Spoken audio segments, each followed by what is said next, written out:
競技ってそう迷ったら終わりっていうか、迷った瞬間で多分バレるんですよね、相手に。だから同じタイミングで出たとしても、迷って出る方とこれだって思って出る方って迷ってる方が絶対遅いんですよね。ちょっとこっちの方が多分ちょっと早いっていうか、それは戦ってて自分が負ける時って「うわ今迷っちゃった」とか「今相手迷ったな」って逆に思うこともあるし、自分が信じてることはちゃんと信じ通さないといけないし、そこにちょっとでも疑いがあったり「これ本当に?」って思うとあんまりそう意味なくなっちゃったりみたいなのはあるなって思うし、やっぱ私が一番大事にしてるのはこの自分の気持ちを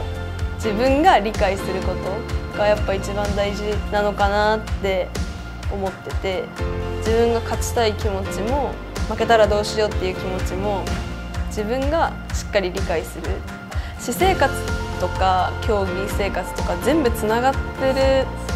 と思ってて、なんか別に競技に私生活を持ち込んでるわけでもないし、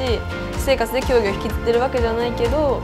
やっぱりこう全部の自分を好きじゃないとどっかで嫌な気持ちがどっかでもやっとした状態でやってると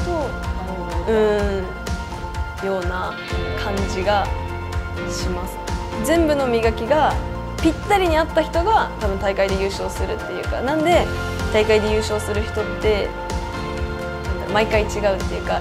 私のやってるエペは全身有効面で攻撃権がなくてってなると、なんていうんですか、パターンがないんですよね。勝ちのパターンが無限にあるんで、運も含めて全部があった時じゃないと優勝できないよって。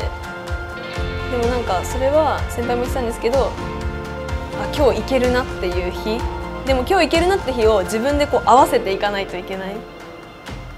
なんか私は多分まだそれがどういう感覚なのかっていう海外レベルでまだ多分分かってなくて、けどなんかそういう風にこうが分かるようになるためには、地道に一個ずつこうバランスよく磨きをかけていかないといけないなって、思います。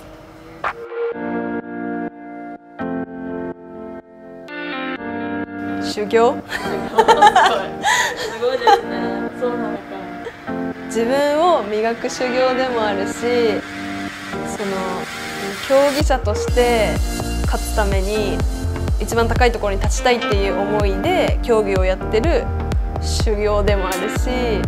でもフェンシングやってるとフェンシングやってたから気づいたことっていうのが私の中ですごいいっぱいあって、壁にぶつかったこともそうだし、フェンシングもマイナスで支えてくれる人がいないとできなかったりで、それでこうどんなにお金がかかるっていうのも自分でこう考えるようになったし、それってやっぱこう生きていく上で必要なことっていうか、なんか修行ってめちゃくちゃこうマイナスの意味で厳しい意味でってわけじゃなくて、こう自分磨き的な修行っていうか、な感じがします。はい